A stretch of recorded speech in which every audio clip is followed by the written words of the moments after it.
and combining apples and oranges under the heading of smart growth. Tourism, your commitment to tourism is well known.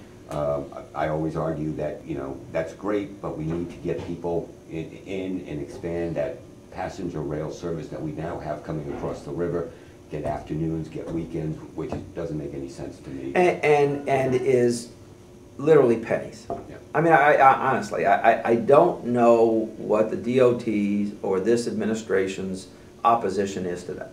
I don't know it. I mean, it's New London is a very big stop for Amtrak.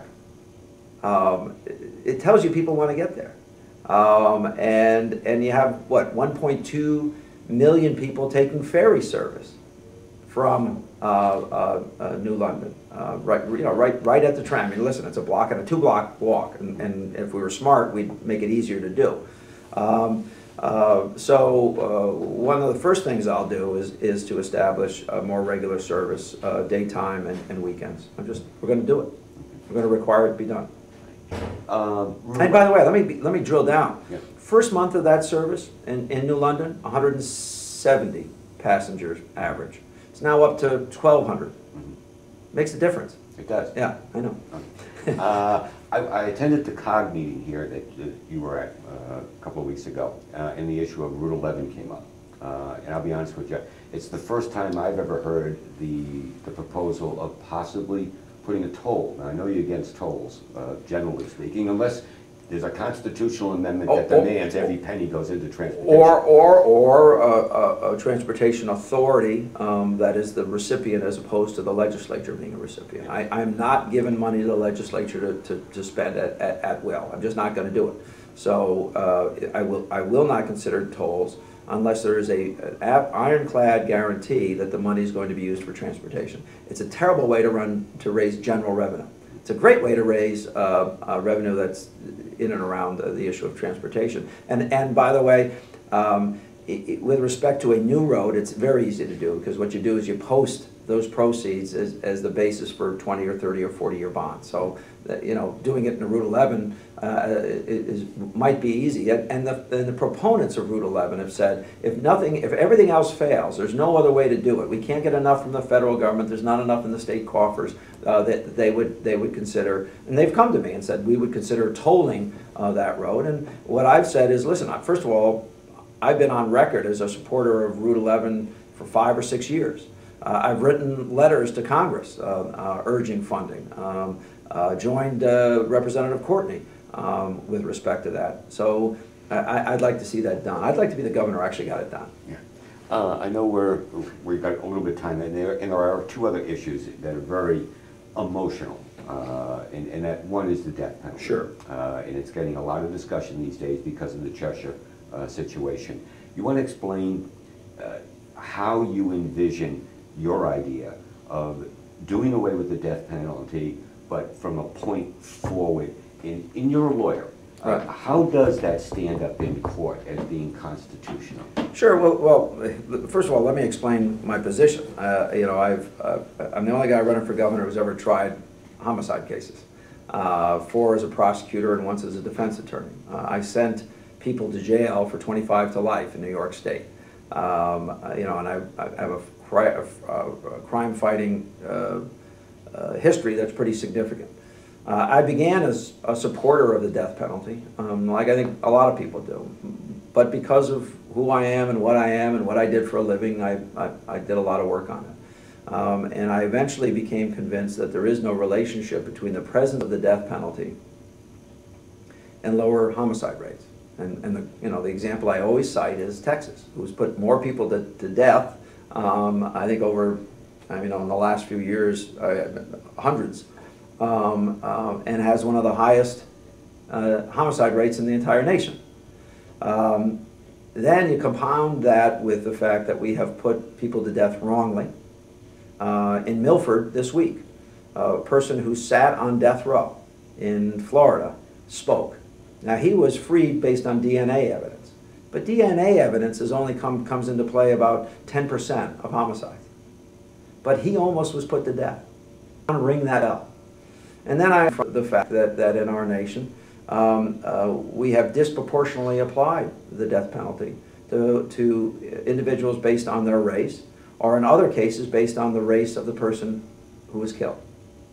I should have begun the whole discussion by saying that as a former prosecutor who had to meet with families of homicide victims and had to call them to the stand, my heart always goes out to those individuals who are the survivors of those homicides.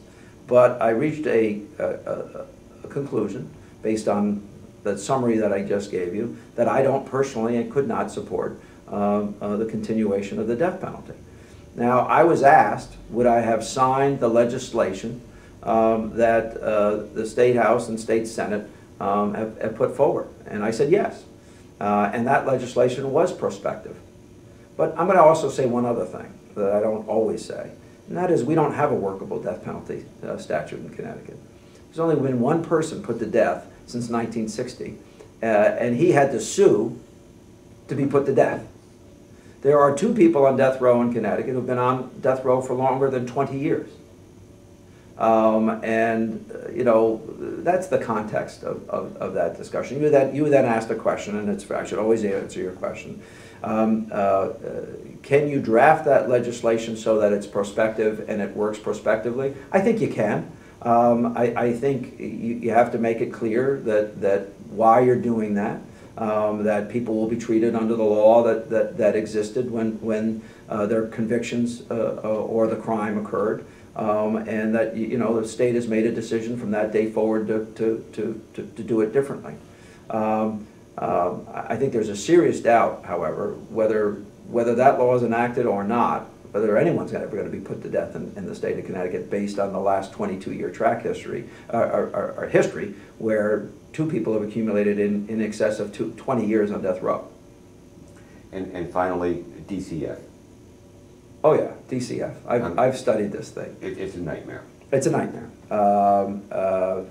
This most recent brush up over the summer concerning this family in Torrington, where the police officer was put on hold for a half hour by the DCF hotline. We now know that there had been 23 other calls about that family. I'm going to push DCF into intervening in family matters much more rapidly.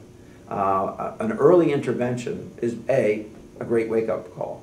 Children will recover from being separated for a short period of time from their parents if the good work that needs to be done in teaching parenting skills, in anger management, or in separating individuals who shouldn't be living together, if that work is done quickly. What you can't do is undo the damage done to a child who is the subject of domestic abuse or is a witness to domestic abuse or whose needs are ignored. The other thing I have to say to you about DCF is that we have to follow a different model than what we've been following. What we've been doing for the last 20 years is putting Band-Aids on the same operation year after year after year. And I think there are better models, Allegheny County, Pennsylvania, other state models. But you know what I've come to understand is all of those other more successful state models put more concentration on the development of foster care families and individuals. And I think our way of recruiting and verifying good families for foster care is defeating what we're trying to do. I have spoken to people who said, listen, I wanted to be a foster parent and I was told I was too old. Or I wanted to be a foster parent but I didn't hear from anybody for 4 months. So my concentration would be to develop far more foster care families. By the way, it's less expensive to care for that child in a foster care situation than it is in a group home. And there's no excuse for having an infant in a group home.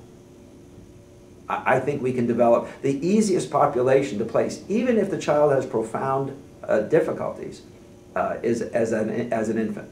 And so we have to take a different approach. Finally, one last question for you. There's a lot of issues out there, and we only touched very briefly on some of them. Is there one that we didn't get to that you believe it really signifies who you are and why you would be the best choice? Listen, here I am in the eastern part of the state. One of the hotbeds of the Industrial Revolution. One of the one of the reasons the Union won the Civil War. Great art history, cultural history, industrial history.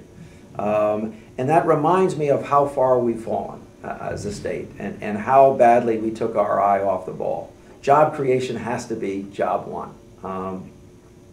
And that means repositioning Connecticut rapidly and sending out very clear signs to business interests that Connecticut's going to be open for business again. That we're going to strip out regulations that defeat you. That we're going to make it easier for you to get your permits. That we're going to make it easier for you to do your business with the state online as opposed to having to send somebody to Hartford to do it. And we're going to lower electric rates. That's what we have to do. We have to benchmark every tax, benchmark every regulation, understand the disadvantages that those things are putting us in, and also understand our advantages, and then we got to go to town on it. I did it once in Stamford. I'm ready to do it again. Okay. Mayor Malloy, thank you very much for joining us again, and want to remind all of you, our listeners out there, that these interviews with the three candidates running for governor are on our webpage. You can call them up, you can watch them, you can compare unedited, and go to the polls as an informed voter on November 2nd. Thank you.